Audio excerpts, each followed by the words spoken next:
அதாவது வரக்கூடிய மழை காலம், இந்த அடமழை முடிஞ்சு போச்சுன்னா ஏன் இந்த 2 மாசத்துக்கு அப்புறம் உங்களுக்கு யோகம்தான், மாற்றம்தான்.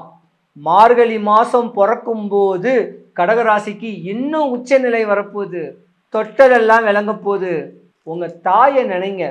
ஆனா தாய்க்கும் உங்களுக்கும் ஆகாது. இந்த ஜாதகத்துடைய தன்மை அதுதான்.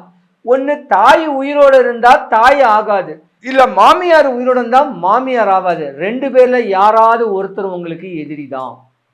ஒன்று தாயை பிடிக்கும், இல்லைன்னா மாமியாரை பிடிக்கும். இதுல ஏதாவது ஒன்று தான் உங்களை பிடிச்சிருக்கக்கூடிய தன்மையில வாழ்க்கை வரும். ரொம்ப ரசிச்சு ருசிச்சு வாழக்கூடிய ஜாதகத்துல கடகராசியும் ஒன்று.